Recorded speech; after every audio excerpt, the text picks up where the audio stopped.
The evening felt ordinary in the way the most dangerous nights often do. A father dropped off his daughter, made plans for later, and drove back through Kenosha with the small routines of Sunday still intact. His phone was active. His truck sat outside. Drinks were waiting. By all appearances, life was still moving exactly as it should. Then the trail broke. A woman waited in the parking lot for nearly an hour, but he never came to the door. Upstairs, a neighbor heard a violent crash below, as if something heavy had slammed into a wall. By the time anyone looked inside, blood had spread across the floor, the furniture, the walls, even his children's drawings. The rug was gone. So was he. And somehow, in a case soaked in blood, there was no body. Only silence, bleach, and one tiny speck that refused to disappear. This is the case of Rosalio Gutierrez Jr. In the spring of 2020, life looked stable for Rosalio Gutierrez Jr. He was 40 years old, born and raised in Kenosha, Wisconsin, and deeply rooted in the city where he had grown up. He had earned degrees in criminal justice and sociology from the University of Wisconsin Parkside. He worked as a contractor and spent extra time flipping houses. He followed the Cubs, attended Great Lakes Church, and stayed close to his family. More than anything, he loved his two children, Julian and Ava. He coached his son's little league team, drove his daughter to gymnastics competitions, and made sure both children heard from him every day. He was the kind of father who stayed present, the kind who called, the kind who showed up. By early 2020, Rosalio was living alone in a first-floor apartment at the Wood Creek Apartments complex in Kenosha. His life was busy but ordinary. He worked, cared for his children, and tried to build something steady for himself. In mid-February, he met a woman named Suddy Bachum on Facebook dating. Their relationship moved forward at the same time that another chapter in Suddy's life was refusing to end. For more than a decade, Suddy had been involved in an on-again, off-again relationship with Zachariah Joseph Anderson. They had been together since 2007 and shared 3 children, a teenage daughter and twin boys. By December 2019, that relationship had broken down. The split did not bring distance. It brought pressure. Zachariah was 39 years old, a construction contractor from Mequon, Wisconsin, about 60 miles north of Kenosha. His family co-owned Anderson Green View Tree Farm in Sheboygan County. He drove a Dodge Caravan as a work van. Behind the ordinary image was a man who had grown jealous, controlling, and increasingly unable to accept that Suddy had moved on. Even after the breakup, the situation remained complicated. Suddy and Zachariah still crossed lines they should not have crossed. At the same time, Suddy was seeing Rosalio, and Rosalio himself was also speaking to other women on dating apps. The relationships around them were messy, personal, and unstable. But one thing was becoming clear. Zachariah was watching too closely and reacting too intensely. His messages turned bitter and invasive. He sent flowers. He emailed at all hours. He texted relentlessly. He seemed to know where Suddy was, who she was with, and what she was doing. The words he sent her became darker and more revealing. He fixated on her private life and on the men around her. He described the pain of watching someone he loved be with another person. He was not speaking in abstractions. He was describing observation. Late in April 2020, that obsession took physical shape. In the early morning hours, Suddy's doorbell rang. She looked outside and saw a dark vehicle racing away. Rosalio had spent the night there. By morning, he discovered that his driver's license and vehicle registration had been taken from his truck. The theft looked strange on its own. Later, it became part of a much larger pattern. Around that same time, Zachariah took his 12-year-old daughter on a nighttime drive to Suddy's home in Germantown. He watched the house, looked through windows with a camera, went through Rosalio's truck, photographed identifying details, and rang the doorbell before fleeing. The next day, he showed his daughter footage of Suddy and Rosalio together. He used racial slurs when speaking about Rosalio. He talked about following him home. The obsession was no longer hidden. It had turned into surveillance. Soon after, Suddy found a burner phone hidden beneath a child's booster seat in her car. It had been placed there to track her location and capture audio. Rosalio helped her shut it off. When an old phone belonging to Zachariah was accessed, it exposed even more. There were purchases for GPS tracking devices. There was video of Zachariah peering through Suddy's living room window while describing what she was wearing. His digital trail mapped out the extent of the stalking with cold precision. When his devices were later examined, the scope widened again. Zachariah had created a folder labeled with Rosalio Gutierrez Jr.'s full name. Inside were photographs of Rosalio, screenshots from court records, maps to his apartment, and location data narrowed to his building. He had assembled a private file on a man he had never met. A man he had decided to monitor because that man had become part of Suddy's life. On May 16th, one day before Rosalio disappeared, Zachariah sent Suddy a vicious text about her racing to Kenosha to be with him. The jealousy had become constant. The anger was near the surface. That same day, Zachariah took his 3 children to the family's tree farm in his white work van.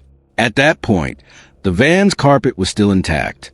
There were no bleach stains in the cargo area. By the end of the next 2 days, that would change. Sunday, May 17, 2020, began like a normal day. Rosalio was at home in his apartment. He had plans for the evening. He was expecting a woman named Narita, someone he had been dating after meeting her on Facebook. They were supposed to spend time together and have drinks. At 8:21 p.m., Rosalio dropped off his daughter Ava at her mother Kayla Petty's home. That was the last confirmed in-person sighting of him alive. At 8:49 p.m., he had a 17-minute phone call with another woman he had been speaking to through Facebook dating. He said he needed to drop off the kids and stop at Menards. Then he would call later. He never called back. That conversation became the last known phone communication of his life. As the night deepened, small details began to collide. Between 10 and 11 p.m., Marissa Swanigan, the neighbor living above Rosalio's apartment, heard a loud bang from below her living room. It sounded heavy, as if something large had been slammed against a wall. Narita was already outside by then, sitting in the parking lot and waiting. She remained there for nearly an hour. Rosalio never came to the door. Inside the apartment, there were no signs of forced entry. Whoever came in likely entered through the unlocked patio door. That mattered. It suggested either opportunity or planning. It suggested someone who knew how to approach the apartment without drawing attention. At some point that evening, violence erupted inside the first-floor unit, and by the time the night was over, Rosalio Gutierrez Jr. was gone. Early the next morning, Zachariah Anderson appeared on surveillance video at a Walmart in Saukville. He bought 2 boxes of garbage bags, 2 boxes of latex gloves, bleach, Clorox wipes, a shaver, and cans of sardines. 2 open cans of sardines would later be found under the front passenger seat of his minivan, uneaten. His phone records also showed internet searches that morning related to home improvement store hours. It was a strange list of purchases on its own. In context, it became ominous. Rosalio never showed up for work. His co-workers did not hear from him. His children did not hear from him. His phone went silent. His credit cards were unused. A man who checked in every day had vanished from every part of his routine at once. By Tuesday, May 19th, Suddy had been trying to reach him for around 38 hours. She drove to his apartment at about 11 o'clock that morning. His vehicles were still parked outside, including the truck his mother had given him only a few months earlier. The patio door was open. She looked through the screen and saw blood. It was everywhere. Blood marked the floor, the walls, the cabinet, the ceiling, the couch. It stained his children's drawings and family photographs. Furniture had been shifted. An area rug was gone. Where the rug had been, the pool blood ended in a straight line, suggesting the body had been rolled into it and dragged away. The front door was locked. The patio door was open wide. Whoever left had taken time to secure one exit and use the other. Rosalio's wallet sat on the couch. His phone was missing. Later, his mother Celia found it hidden in the back of the freezer alongside his identification and credit cards. Those were not the actions of a man who had chosen to leave. They were the actions of someone staging absence after violence had already happened. The blood inside the apartment told its own story. The pattern showed repeated strikes. It showed movement, force, and a struggle that ended in catastrophic injury. But there was no body. The apartment had become a murder scene without a victim. Someone had beaten Rosalio inside his home, removed him from the apartment, and erased as much as possible before leaving. As soon as Suddy described Zachariah's stalking behavior, attention shifted toward Mequon. That same afternoon, a search warrant was carried out at Zachariah Anderson's home. A smoldering burn pit sat in the backyard. Inside the house was a marijuana grow operation and tens of thousands of dollars in cash. He was arrested on stalking charges just 2 days after Rosalio's disappearance. At the time of his arrest, he had no bruises, no scratches, no visible signs of a struggle. Rosalio was a large man, strong enough that any direct confrontation should have left marks. Zachariah denied everything. He denied tracking Suddy, denied recording her, denied taking anything from Rosalio. He claimed his daughter was lying. He tried to manage the conversation, even offering access to his journal, before realizing his computer was already being seized. Then he asked for a lawyer. He said he had spent that night with his girlfriend, Christine Remsburg. At first, that looked like an alibi. It did not hold. Their last text exchange ended at 10:31 p.m. Her sister did not place him there that night. The timeline was opening. Then investigators examined the van. The carpet in the back cargo area had been cut out and removed. The smell of bleach was strong. Bleach stains marked the interior. According to Zachariah's daughter, that carpet had been present the day before Rosalio disappeared. Now it was gone. In the cargo area, investigators found a tiny dried speck of rust-colored material, small enough to miss with a casual glance. Testing showed DNA from Rosalio Gutierrez Jr. That speck became the center of the case. It was not a large blood pool. It was not a handprint. It was not a visible smear tying the entire event together.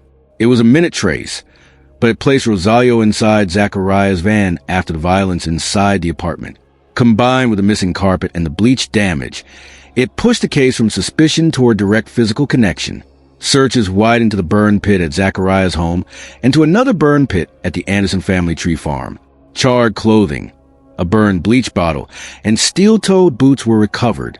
A cadaver dog alerted to some of the remains. At the farm, a shirt fragment matched the color and pattern of the shirt Rosalio had been wearing on the night he vanished.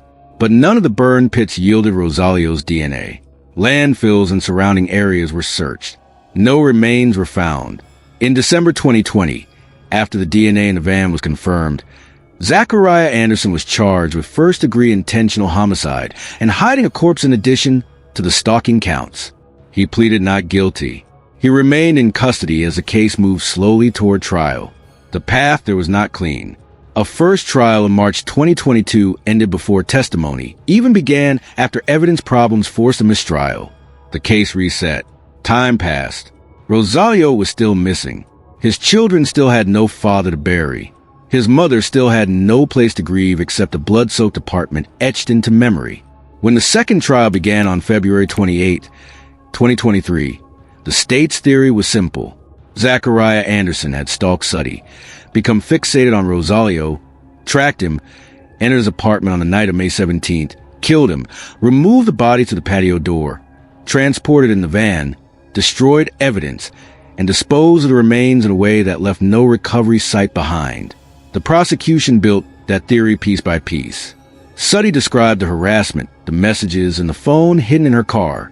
Zachariah's teenage daughter described being taken to Suddy's home in the middle of the night, watching her father spy through windows, and being asked to monitor her own mother. Her testimony gave the jury a view inside the family and inside the stalking itself. It showed planning. It showed escalation. It showed that the disappearance on May 17th had not come out of nowhere. Another witness added a darker detail from inside the jail. Marquin Washington, a former cellmate, said Zachariah shouted in his sleep, repeating the word die. When confronted afterward, Zachariah admitted he had done it. He said he stabbed Rosalio, blacked out, wrapped the body in garbage bags, and took it out like trash. Washington described how other inmates called him Houdini because he had made a body disappear. The defense attacked that account. Washington's credibility was challenged, and another inmate said he had inserted himself into cases before for personal gain. The defense also pressed hard on the forensic evidence. The tiny DNA speck in the van matched Rosalio, but the sample was so small that it could not be conclusively identified as blood. Luminol reactions could indicate bleach as well as blood. No blood was found on the clothing Zachariah wore when he was arrested. There was no body, no murder weapon, no eyewitness to the killing, and no fingerprint inside the apartment tying him directly to the scene.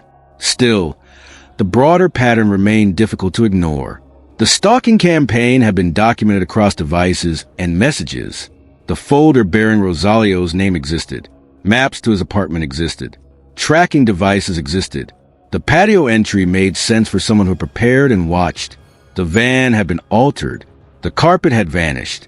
Bleach had been used.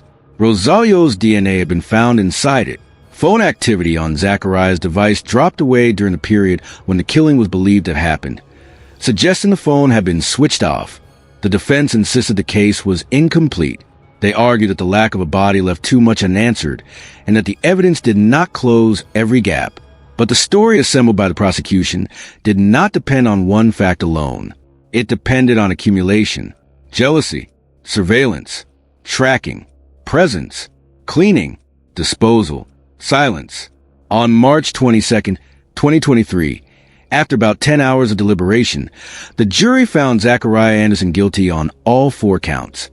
Stalking Suddy Bachum, stalking Rosalio Gutierrez, hiding a corpse, and first-degree intentional homicide. He showed little reaction as the verdicts were read. In the gallery, the weight of the moment broke over the people who had waited nearly 3 years to hear it. At sentencing on May 16, 2023, the loss was measured in human terms. Rosalio's family spoke of the life that had been cut away from them. His children spoke of a father they still needed. His mother spoke of the savagery of what had been done to her only son. Suddy described the life she had been left to carry after the violence moved through everyone around her. Zachariah's teenage daughter also spoke, linking the courtroom back to the family life that had been shattered by his obsession. It was the one moment when emotion visibly reached him. He said he was innocent. The court rejected that claim. He was sentenced to life in prison with the possibility of parole only after 40 years, plus additional consecutive sentences on the remaining counts. The punishment meant he would not be eligible for release until he was in his 90s. He was sent to the Wisconsin Secure Program Facility in Boscobel, the state's supermax prison. Even then, the case did not end cleanly. His family launched a campaign demanding his release. They built a website, circulated a petition, and pushed a podcast centered on his innocence. Appeals followed. A claim for $10 million was filed against the city of Mequon, alleging wrongful arrest and false information in the search warrant. The city denied it, noting that the filing came long after the legal notice window had passed. The post-conviction process remained active, but none of those filings changed the central wound in the case. Rosalio Gutierrez Jr. has never been found. His body was never recovered from a field, a landfill, a wooded ditch, or a burn site. No burial place was uncovered. No final location was confirmed. The apartment held the violence. The van held the trace. The rest vanished into absence. That absence changed the shape of everything left behind. His children were forced to grow up with no grave to visit and no final goodbye. His mother was left with an image she could never erase. Blood spread across the walls of the apartment where her son had last been alive. The people who loved him were denied the ordinary rituals of mourning because someone had taken even that from them. The case against Zachariah Anderson was built not on a recovered body, but on the trail created by obsession. He had watched too closely, tracked too often, stored too much, and destroyed too deliberately. He had treated another man's life like an obstacle standing in the way of control. By the time the violence ended, Rosalio was no longer just missing. He had been erased as completely as one person could try to erase another. Yet the erasure was not complete. Rosalio remained in the details that refused to disappear. In the children's drawings stained with blood. In the rug missing from the apartment floor. In the locked front door and the open patio. In the burner phone hidden beneath a booster seat. In the folder carrying his name. In the last call he promised to return. In the tiny speck of his DNA left inside a van that had been scrubbed with bleach. In the silence that followed when a father, who always called, suddenly stopped. Before May 17, 2020, his life was full of movement. Work, family, church, baseball, phone calls, ordinary plans for the evening. By the end of that night, all of it had collided with another man's jealousy. The apartment in Kenosha became the place where that collision turned fatal. The days that followed revealed a trail of stalking that had been building for weeks, maybe longer, until it reached the one point from which nothing could be undone. Rosalio Gutierrez Jr. left his daughter at her mother's house on a Sunday evening and was never seen again. His killer was convicted. The motive was exposed. The evidence was assembled. The sentence was handed down.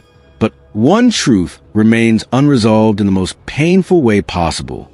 Somewhere, the body of father, son, and friend was hidden so well that years of searching have still not brought him home.